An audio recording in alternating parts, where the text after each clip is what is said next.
Okay. Are we ready for a little Economic Development Authority meeting? Yes, we are. Hey, let's do it. All right. Chrissy's settling in, I think, ready to go. Okay.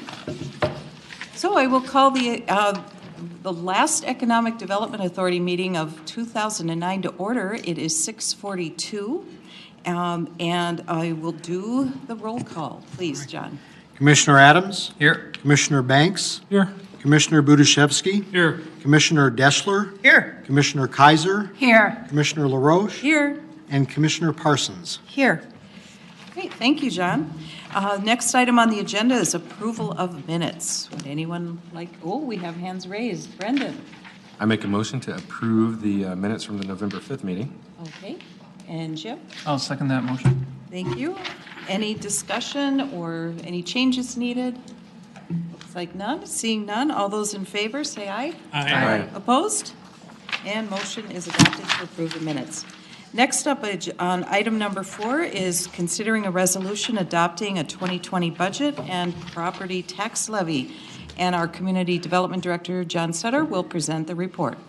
All right, thank you, President LaRoche. Just a few quick points on this. Most of the EDA, most but not all of the EDA revenue comes from the property tax levy. The 2020 levy of $282,744 would be the same as in 2019.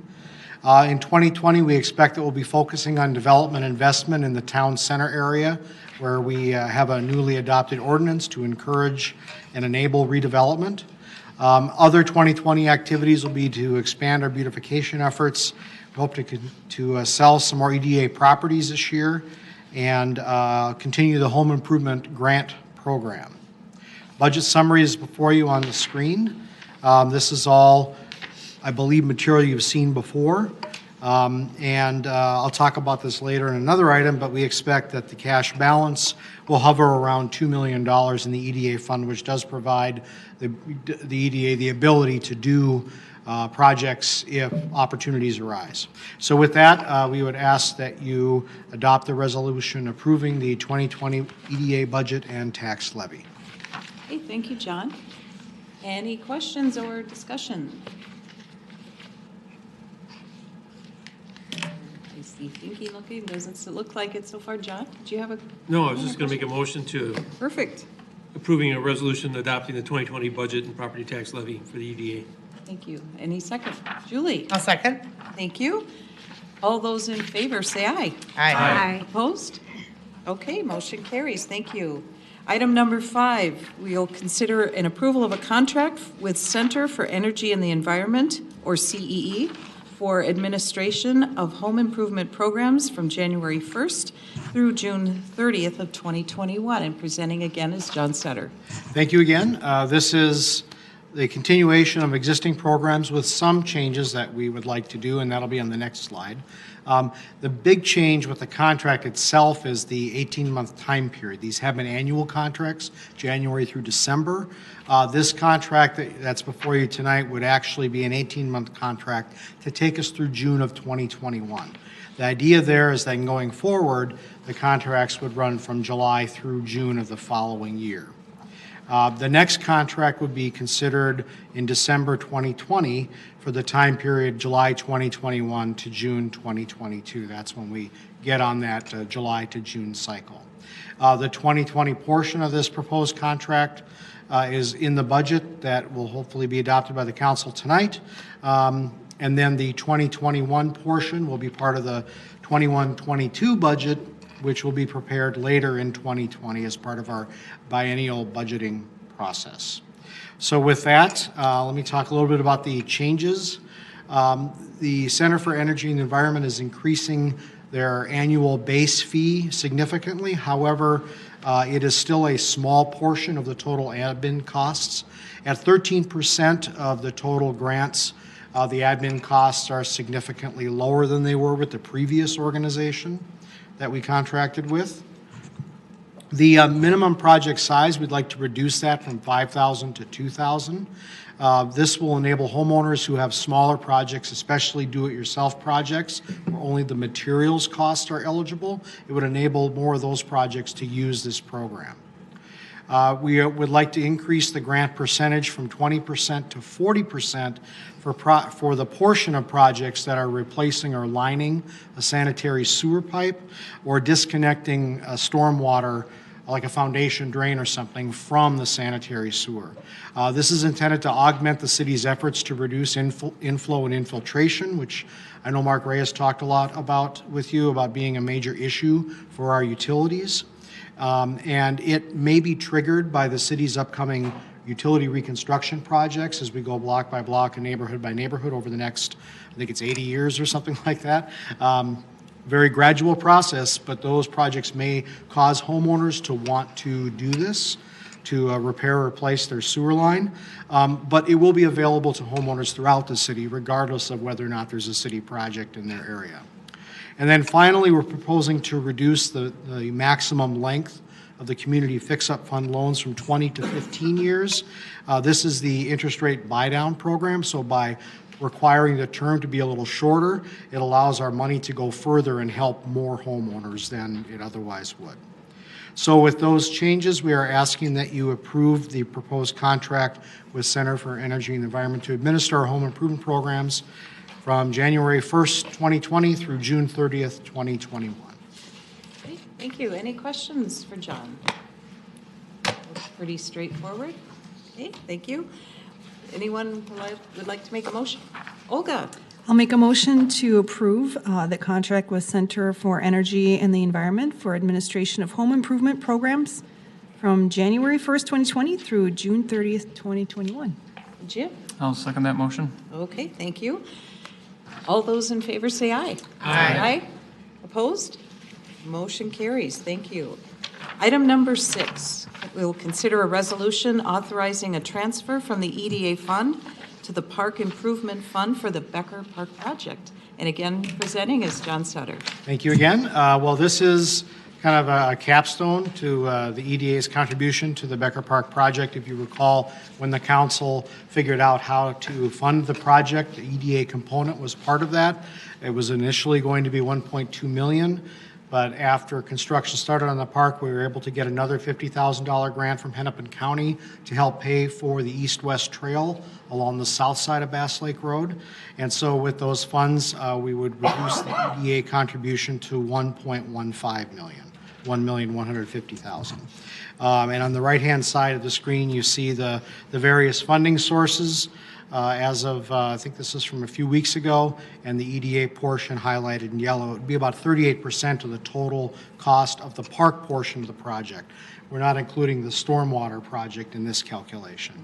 The source of funds would, of course, be the EDA fund balance, and the fund balance will be reduced by approximately $1.15 million between the beginning of 2019 and the end of 2019. But as I mentioned earlier, the $2 million approximate fund balance will be sufficient for the EDA to have opportunities if they arise for development projects and whatnot over the next year. So with that, or next several years, I should say. So with that, we would ask that you adopt the resolution authorizing the transfer of $1,150,000 from the EDA fund to the Park Improvement Fund for Becker Park. Okay, thank you, John. Any questions or comments? No? Any? Oh, Brendan. I make a motion to approve the resolution authorizing a transfer to the Park Improvement Fund for the Becker Park reconstruction project. Thank you. Julie? I'll second. Okay. I'll second. All right, Julie, thank you. All those in favor say aye. Aye. Opposed?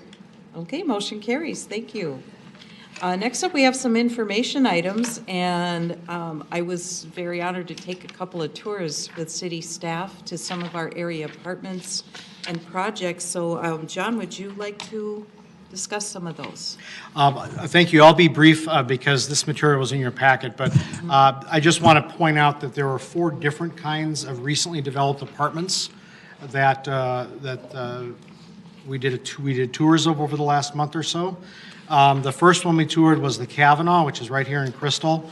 That is an affordable senior apartment project. It's 130 units, 4 stories on top of a basement parking garage, and all the units are affordable at 60% of metro area median income. The second one we toured was also an affordable apartment development, but it is not age-restricted. It's commonly called workforce housing. The income limit is the same, 60% of the metro area median, but this is not limited to people 55 and older. It's 3 to 4 stories, depending on which part of the building we're talking about, on top of basement parking garage. It has 68 units, and it is a little bit higher density than the Kavanaugh. This is in New Hope, at the kind of the very northern edge of New Hope at 62nd and Broadway. And then we toured the gates of New Hope at the northeast corner of 27th Avenue and Hillsborough. So it's kind of at the other end, the opposite end of New Hope, the south end. Now these are market rate apartments. There are no income restrictions or age restrictions. It is a 4-story building on grade with no basement parking garage, but there is an attached parking garage, which is kind of on the east side of the building here. This is 32 units, and it's about 15 units per gross acre, which under our ordinance, our zoning ordinance, is actually medium density, not high density. It's kind of at the top end of medium density, but it is still classified as medium density. A comparable density for this development would be the existing Crystal Village apartment complex in the vicinity of 32nd and Winnetka. That whole complex is about 15 to 16 units an acre, so about the same density as the gates of New Hope. An important note about the gates of New Hope is that it is the only one of these 4 projects that did not have any public involvement in the financing. And then finally, we toured the Ironwood. This aerial photo is from 2018 when it was under construction, but I'm sure many of you have seen it. It's on the north side of Bass Lake Road between Winnetka and Boone, just west of the New Hope Golf Course. This is a market rate, I'd say a luxury apartment building. It's 4 stories atop a basement parking garage, and it is, of all of these examples, it is right kind of at the high end of the density, about 42 units per gross acre. So, and that is all I had to say about that, but President LaRoche was on all these tours. She might have some comments, of course, or questions. Yeah, just a shout out to the Kavanaugh Apartments, because I think the waiting list is still huge to get in there. High demand. A lot of people have been there since day one. Very, very happy there. The amenities, the welcoming feel to these apartments was very, that struck me a lot. And similar to some of the other ones, the one, not the Gates, John, but that second one right after the Kavanaugh. That one, didn't they have like 2,000 on the waiting list? Yeah, that was Compass Point, the workforce Compass housing Point. one. So you can see there is a need for that. But again, another very strong community feel, and it didn't matter which level of income, very dignified housing, nice homes, and a strong following, good sense of community. So it's something encouraging to see more of here in Crystal, in addition to what we have, but some other offerings hopefully in the future. I did want to mention one other thing too for the board. The takeaway from all this, from talking to these apartment developers, is we just need more housing, right? I mean, you've heard about the metro housing shortage. The Twin Cities is a vibrant, dynamic, growing region. We need more housing units of all kinds. And I think the takeaway from these tours was that whether it's affordable workforce or senior or luxury, we just need more housing. Now, we've done quite a bit in Crystal with single family, finding little bits of land that were underutilized and getting homes built on them. And the private sector has also responded to the single family demand with the Gardendale subdivision and the Douglas Drive properties in the 3900 block of Douglas. And so we've actually added a fair number of single-family homes over the last, say, 5 years. But there's demand for housing of all kinds. And I think that was the biggest takeaway I got from these tours and talking to these different developers and apartment owners. Well, thanks again for organizing that. Do you think there might be some additions for those that couldn't make it to possibly tour some of these again, or others? Well, one of the things we're going to be doing in 2020 is trying to turn some of this initial developer interest into actual investment in Crystal, and as part of that, then we would probably have them offer a tour again to the EDA board to see whatever specific building they're kind of modeling Yeah. their proposal after, so you could see it, the real thing. Great. Thank you. And then the last item, the preview of upcoming EDA meetings, was there anything there? Just, again, this is in your report, but this is what we have coming up in the next couple of months. We'll do that tabletop exercise to talk about potential redevelopment sites on January 9th in a work session, and then we'll have another work session on the 21st to hear about how TIF works, how it typically fits into some of these development financing packages, and then a discussion about what you all think of that, and we'll be looking at our existing TIF policy in February and possibly modifying it depending on how those discussions go. Okay, thanks, John. Great. Item number 8, any other business tonight? Okay, seeing none, any motions to adjourn? John? So moved. Okay. Jim? I'll second. All right, thank you. All those in favor? Aye. Opposed? And we are adjourned, 7:57, or 6:57.